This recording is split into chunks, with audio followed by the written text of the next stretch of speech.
Chapter 9. Saturday morning arrived before Anita knew it. She rose early, dressed, left her parents a note saying she was headed and where she was headed, and slipped out of the house before breakfast. She walked swiftly to the bus stop, finding herself happy to spend the morning out of the house, even though she imagined she would be cleaning up dog pens.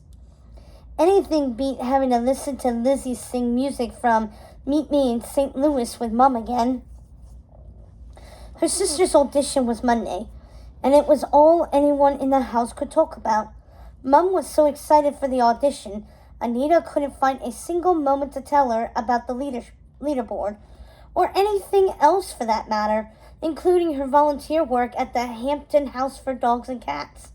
When Anita stepped off the bus, she only had to walk 2 blocks to the shelter. She was almost a half hour early which she noted with pride. When Miss Norbert saw she was the first volunteer there, she would be impressed. Maybe it would even earn her a few extra marks. But Anita stopped short when she rounded the corner. A tall, lanky boy, hands in his pockets, his wool coat collar upturned, was already standing in front of the door. Roger. She grimaced. He'd beaten her to the shelter and would surely gloat about it. She'd be forced to listen to him since no one else was there yet. Waiting with Roger sounded like torture. She slowed her pace, passing several buildings on the block under construction. A few of the places were crumbling, remnants of bombings during the war, but the shelter looked like it hadn't suffered any damage. It was an old brick place covered in ivy with a large battered sign on the front. Hampton House for Dogs and Cats. Come meet your new best friend. From the pavement, she could hear dogs barking inside.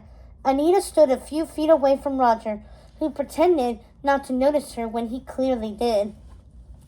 This only irritated her more. The silence between them seemed large somehow, and finally she felt the need to say something. Good morning, Roger. Morning, annoying Anita, came his tight reply. He kept his eyes on the door, as if willing it to open. Why hadn't she come up with a nickname for him yet? Anita rocked back on her heels, placing her hands in her coat pockets to block the cold of the cloudy morning. Hurry, Stella, she thought. But even as the words popped into her head, she knew the girl was likely to be late, if she showed up at all. Thank goodness they had Miss Norbert as a buffer. I'm sure you saw the news, Roger said out of nowhere, his dark eyes finding hers. Anita didn't respond. Headmaster Dougal updated the leaderboard on a Friday instead of waiting till Monday, he began to say, and Anita knew what was coming. She tried not to grin her teeth.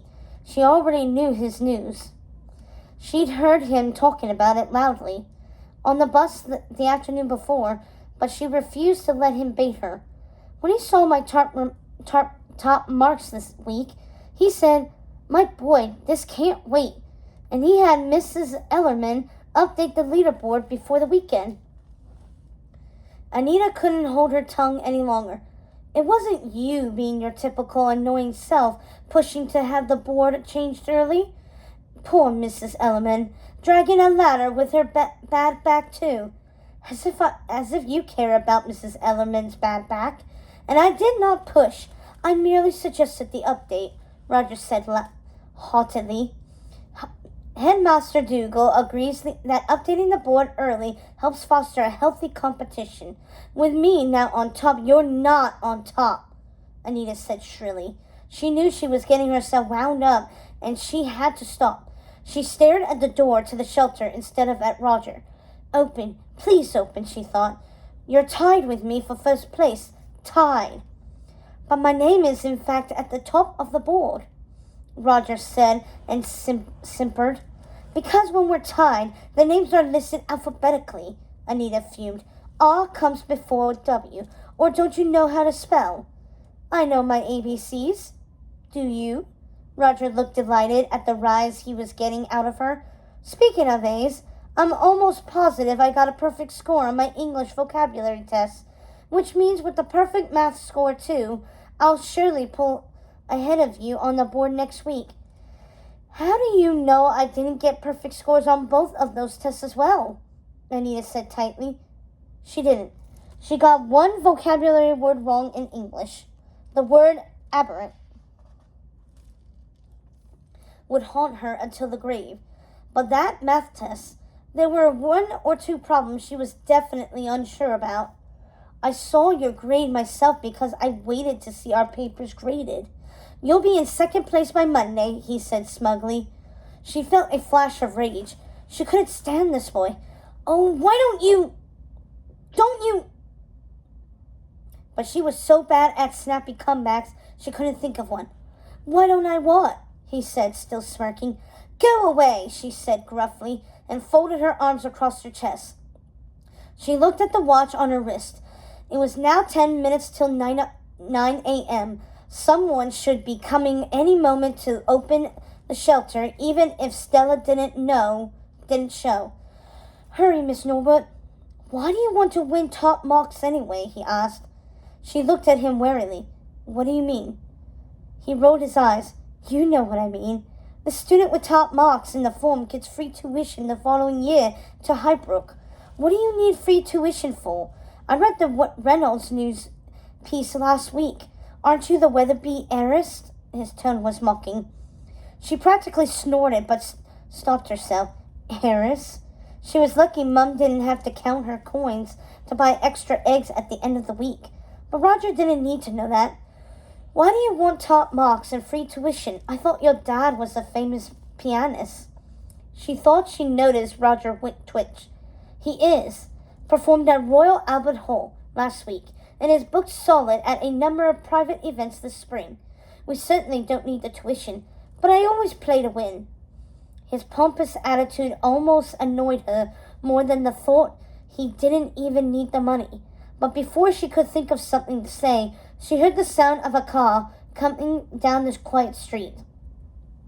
A black car slowed to a stop, feet from where they stood. The driver jumped out immediately and it opened the back door for a girl with black and white tresses wearing oversized black sunglasses. Roger paled. She actually came? Anita wasn't sure why Roger was worried, but she was thrilled to see Stella. Whether Stella spoke to her or not, at least she wasn't alone with Roger anymore. The car door slammed. Stella did not look like she was ready to do volunteer work at a shelter. She had on high-waisted, double-breasted navy pants that hit her mid-calf, a pleated white shirt, and a polka-dot navy scarf around her neck. Anita looked down at her own outfit in dismay. Thinking they'd be cleaning out pens, she'd worn Lizzie's old trousers that she'd belted at the waist and a sweater that had seen better days. Once again, she pinned a flower brooch, pink with notes of yellow and navy blue, made from extra fabric around the house, to the top, hoping to jazz it up. She was wearing flats, while Stella had the coolest pair of saddle shoes with collared laces. Anita had never seen anything like them. Stella sauntered over. How long is this going to take? She asked Anita, not looking at Roger. I'm not sure, Anita said. I know about as much as you do. We're waiting for Miss Norwood to arrive or for someone to open the door. Stella sighed. I should be sleeping. I always sleep in on Saturdays. Will you be long, Miss DeVille? Asked the driver. Should I wait for you? Don't go anywhere, Douglas, Stella called over her shoulder. I won't be long. The driver adjusted his cap and nodded. Anita thought she saw his Adam's apple bob nervously. Trying to get out of commitments as usual, Roger said. Some things never change.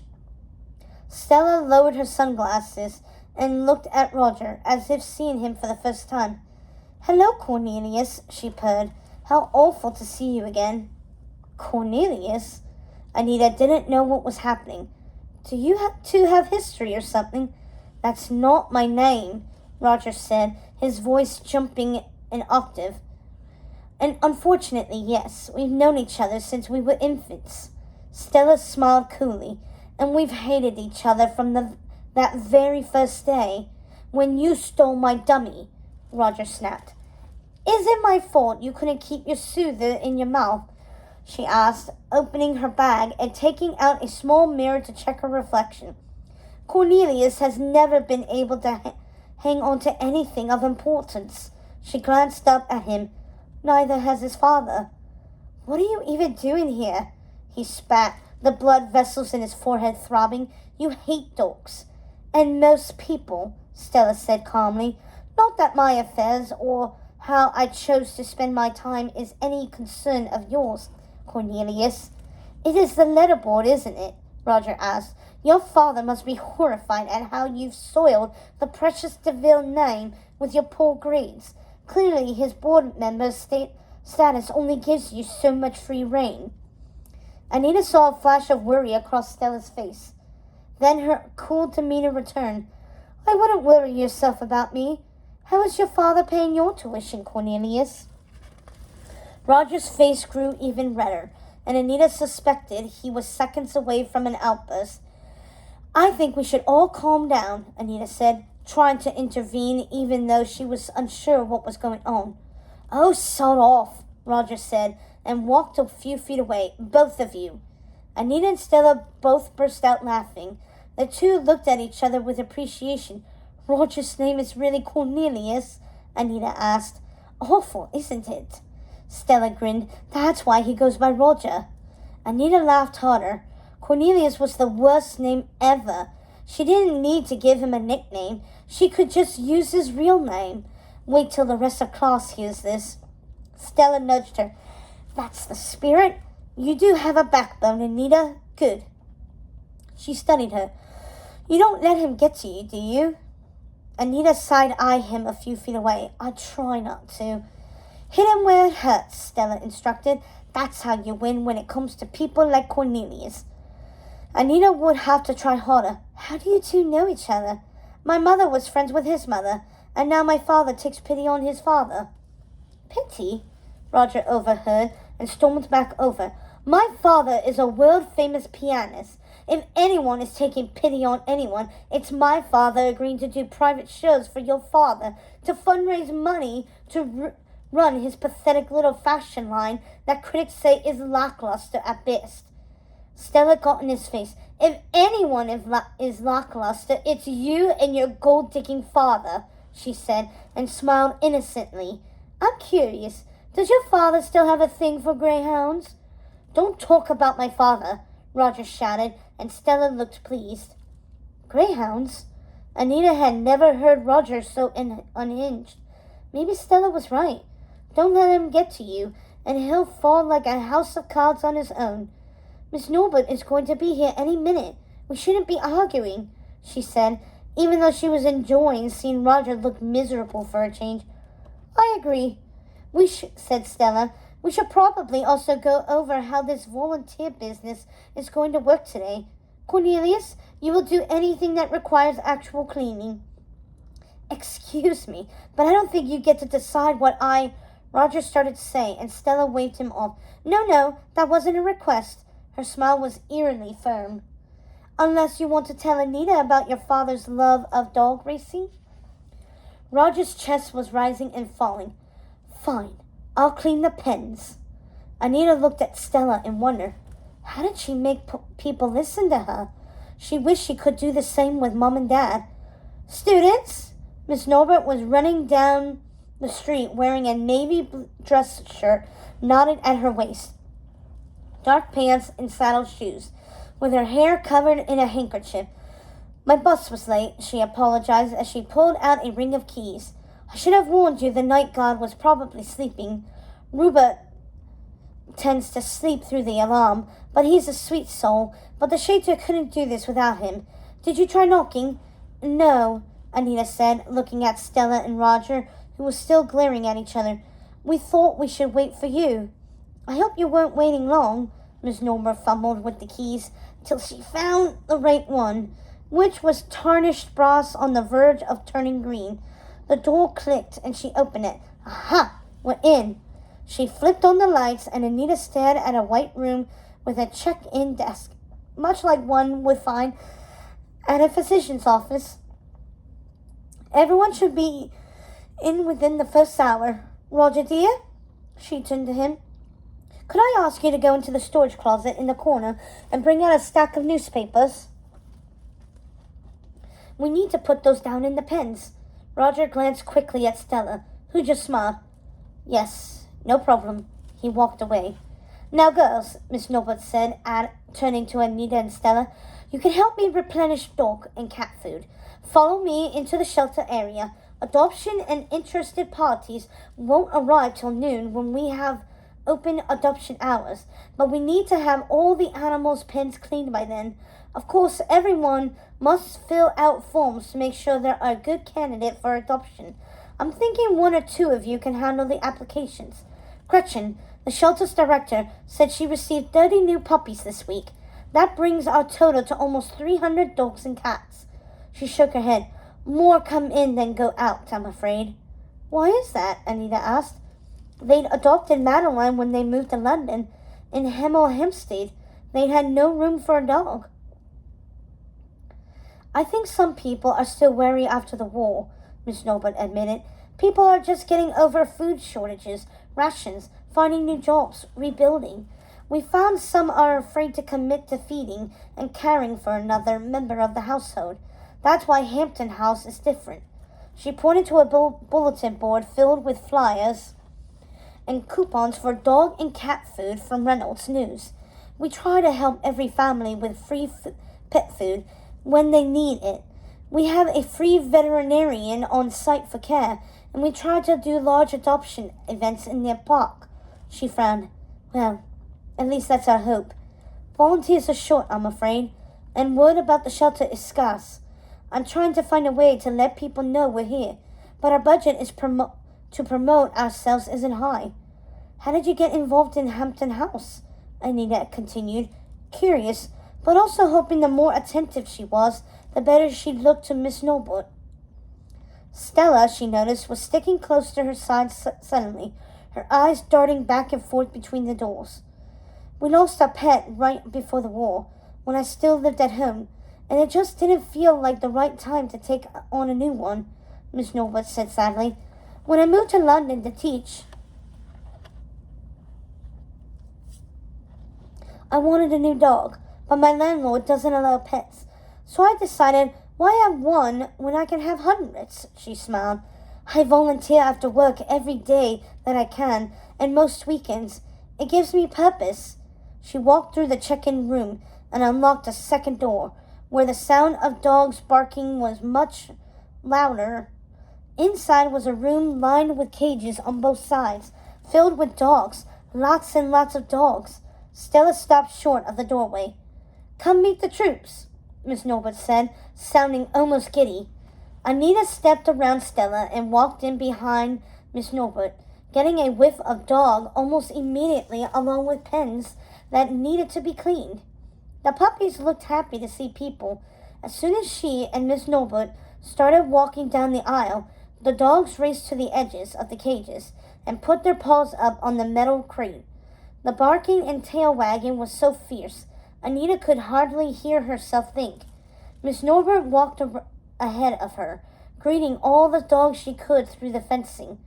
There was a large variety of animals, some as big as Great Danes and German Shepherds, and others as small as toy poodles and terriers. Anita spotted one that looked like a corgi, and another that was a dachshund. They were all adorable and loud.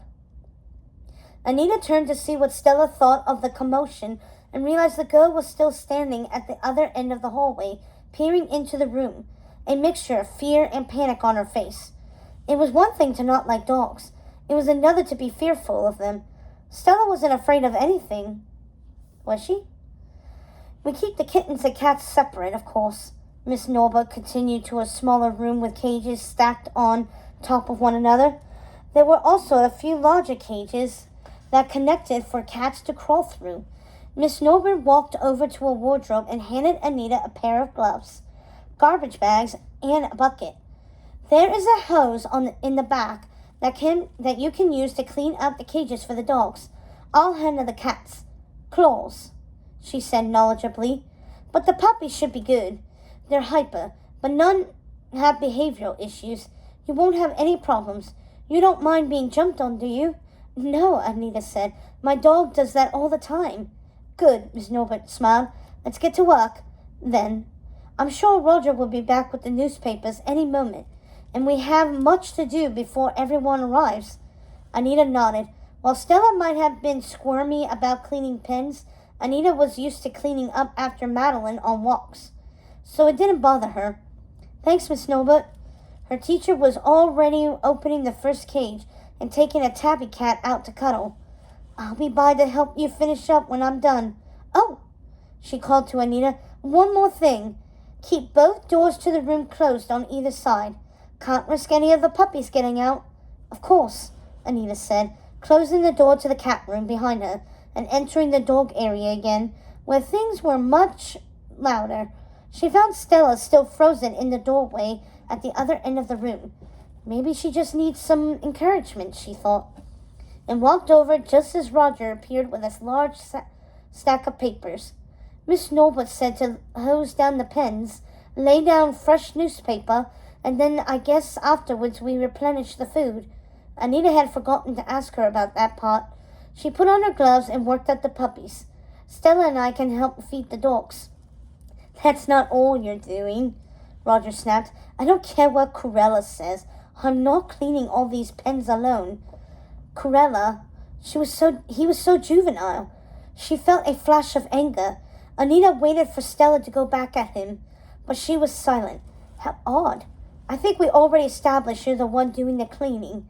Wow, this attitude felt good. You should probably get started. Listen, annoying Anita, Roger started to say, stopping by a cage in the middle of the room. There were two small black and white puppies inside. Dalmatians! She'd read about Dalmatian pups before, but had never seen one in real life. They were majestic looking.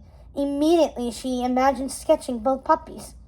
How would they fit in a story about Madeline? She wondered.